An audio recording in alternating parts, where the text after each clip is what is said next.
When we return to our planet, the High Court may well sentence you to torture. He likes movies, we like movies. Septum Sin versus the world. Septum Sin versus the world.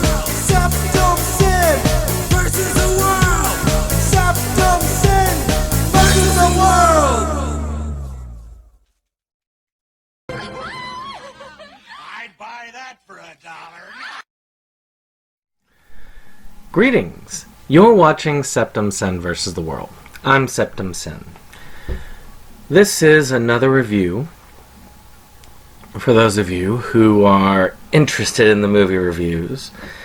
And this time we're going to talk about a time in the past. It was the late 80s, during the Reagan/Bush dynasty. Jerry Falwell, Jimmy Swaggart, TV preachers were on the TV and they were well in power. Things were being talked around. I remember that there was a, was it 60 Minutes or something with with the president or the vice president at the time, talking about even the idea of kicking around mandatory church services. People were worried at one time, as they always are. But it was also a time of post-apocalyptic films. Of course, Terminator. We had Mad Max going on. We had things like Wetware. So many of these post-apocalyptic films going around, showing the world being destroyed in the future by some sort of bad thing. Today, we bring you a film from my childhood that explores one such future. We're looking at Rising Storm. Now, this disc is very bare bones. This is the Australian release. We never got a DVD release of the film in the United States. Region 2? Unfortunately, there's really not much to it. The transfer is kind of... But at the same time, I'm glad to get this on DVD. It is available, however, in the United States release on VHS if you can grab yourself a copy. So Rising Storm takes place in the far-flung future of 2099. A time where the United States has moved way over to the right. Where the concepts such as trickle-down economics and religion and government being intertwined, those concepts were taken to the hilt.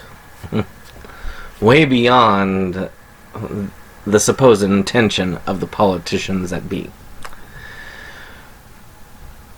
And during that time, we have our heroes, which you can see at this here. Hopefully I have a picture here. One of them is just getting out of jail and being reintroduced to the world as we know it, where the average person is kind of living in, well, abject poverty, only able to work for a few dollars a day, at the whimsy of the wealthy and powerful, where their freedoms are limited. The only music that they can listen to is religious church music. And they are all under the leadership of the blessed Jimmy Joe II. This movie, got a big cat up here, is one that touches a chord in these modern days and times, depending on where you're looking. And with that, many of the aspects of revolution, rock and roll, freedom, freedom of speech, freedom of thought, these are things that are very much in the modern light. And that's why I decided I would bring up this particular film today. So let's talk about some of the good. This is a fun action-adventure film.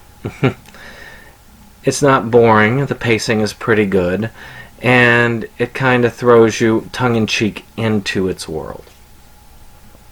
I think the world building is solid. Again, kind of scary actually, depending on how you look at it and where your point of view is.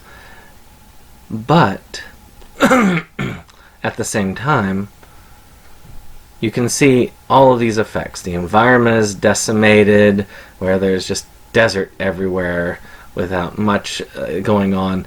The freedoms are there. I mean, where they have a guy who's like, what about my rights? And the guy says, fuck your rights, praise the Lord, as the police officer there. These things kind of illustrate the point pretty rock solid. The characterization and acting is pretty well done, and the music, for what it is appropriate. The film itself also does not feel out of date. Again, it's amazing how things like this, how fears like this can come across. Instead of Jerry Falwell, you kind of have Jerry Falwell Jr.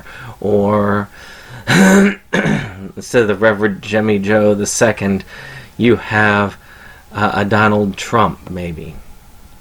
Or in some of your minds, maybe that would be the fears of somebody like maybe a Bernie Sanders getting a hold of this power and taking away your rights. In that, these feelings, they are very much illustrated today. Now, as far as the lower end, I really hope that there's a better transfer of this film somewhere. It's very grainy, and the quality is kind of... So, again, it's alright for this day and age, though with all the 4K, it really does not get much of an advantage with it right now. I mean, if you've got a standard TV, this will look okay on it, but if you've got like an HD TV, it's going to look kind of ratty on it. Some of the interactions,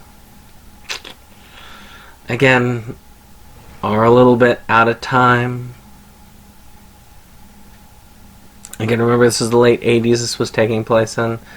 One scene, like, for instance, is where the one of the main characters gets their job lost by, grabbing one of the rich patron's butt.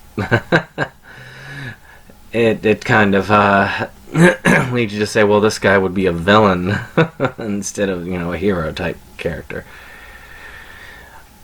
And I'm not sure that the message itself overall will get through on some points at this day and age. Still, at this time, I really hope that someone will see this and say, yes, this needs to be re-released. That this should be remastered and re-released for this day and age. Because this is an important film. And you should check it out. So what do I give this film? I will give this film a 8 out of 10. Because to me, I consider this a very important film to watch. One that has a great message to be told. It's a fun romp. And the message has managed to hold up from the 80s to today. With luck, we will see this in wider release in the future. Well, this has been Septum Sin versus the World, and here we are going to the YouTube shoutout.